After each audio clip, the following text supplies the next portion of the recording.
Shalom, apa kabar? Saya doakan Anda semua sentiasa diberkati dan sehat sejahtera. Jika Anda menginginkan suatu perubahan, jika Anda ingin mengubah sesuatu dalam hidupmu, saya ingin katakan kepada kamu hari ini, inilah saatmu. Haleluya. Kemungkinan satu mujizat sedang menanti Anda. Jom kita pelajari perkongsian firman pada hari ini. Hari ini Pastor Chris berkongsikan firman tentang segala sesuatu tunduk kepada Kristus. Segala sesuatu tunduk kepada Kristus. Haleluya.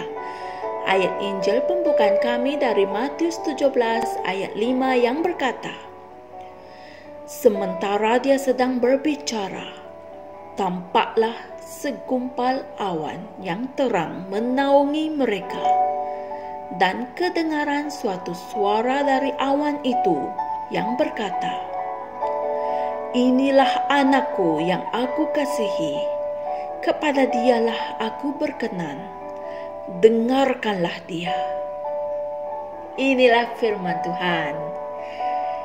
Ketika Allah mengatakan sesuatu mengenai Yesus dalam ayat Injil di atas, inilah anakku yang aku kasihi, kepada dialah aku berkenan, dengarkanlah dia. Pada saat itu, Allah sedang berbicara dengan semua makhluk. Semua makhluk, segala alam semula jadi, yang hidup dan yang bukan hidup, segala sesuatu di syurga, di bumi, dan di bawah bumi tunduk kepada Yesus. Semua batu, angin, pokok, air, ikan, malaikat, syaitan, dan lain-lain berada di bawah kekuasaan dan perintahnya. Amin. Filipi 2 ayat 9 hingga 10 mengatakan, itulah sebabnya Allah sangat meninggikan dia dan mengurniakan kepadanya nama di atas segala nama, supaya di dalam nama Yesus setiap lutut akan bertelut, baik yang ada di syurga, yang ada di bumi, maupun yang ada di bawah bumi. Puji Tuhan. Sekarang kamu boleh mengerti mengapa segala apa yang Yesus katakan itu menjadi nyata. Dia telah bercakap pada sebatang pokok, dan pokok itu menjadi layu, seperti yang tertulis dalam Markus 11 ayat 12 hingga 22. Dia bercakap pada badai yang mengamuk itu, dan ia menjadi tenang. Dalam Markus 4 ayat 35 hingga 39. Dia bercakap pada roti dan ikan, dan roti dan ikan itu bertambah dengan berlipat kali ganda sehingga menjadi lebih daripada cukup untuk orang ramai makan, seperti yang tertulis dalam Matius 14 ayat 17 hingga 21 dan Matius 15 ayat 32 hingga 38. Haleluya. Dia bercakap dengan mayat-mayat dan mereka hidup semula, seperti yang tertulis dalam Lukas 7 ayat 11 hingga 15 dan Yohanes 11 ayat 32 hingga 44. Belajar ayat-ayat Injil yang dinyatakan tadi itu.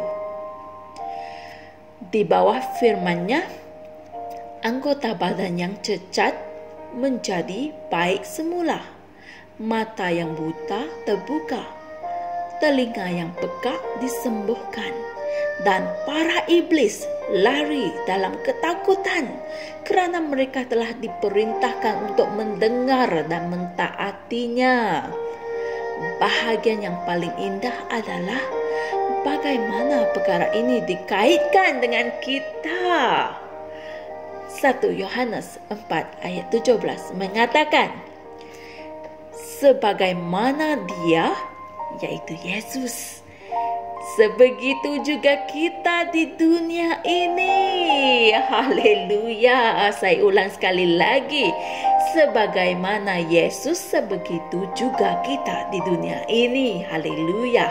Katakan pada dirimu, sebagaimana Yesus, sebegitu juga aku di dunia ini. Puji Tuhan.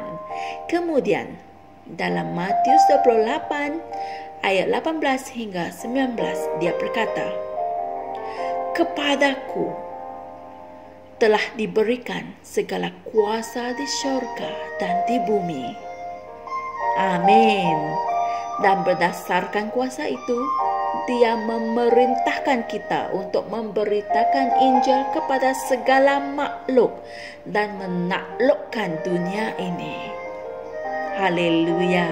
Dia telah memberikan kita kuasa untuk bertindak bagi pihaknya, kuasa untuk menggunakan namanya. Oleh itu, kata-kata kita mempunyai kuasa yang sama. Amin. Segala sesuatu dalam kehidupan tunduk kepada kamu, sebagaimana segala sesuatu itu tunduk kepadanya kerana kamu bersatu dengannya. Haleluya. Kamu dan dia adalah satu. Amin. Kamu boleh bercakap dengan apa sahaja di dalam namanya dan memperoleh hasil yang kamu inginkan. Haleluya. Saudara-saudari semua, mari kita sama-sama membuat pengakuan ini. Segala sesuatu dalam hidup tunduk kepada aku, kerana aku mempunyai kuasa Kristus. Aku bersatu dengan Dia.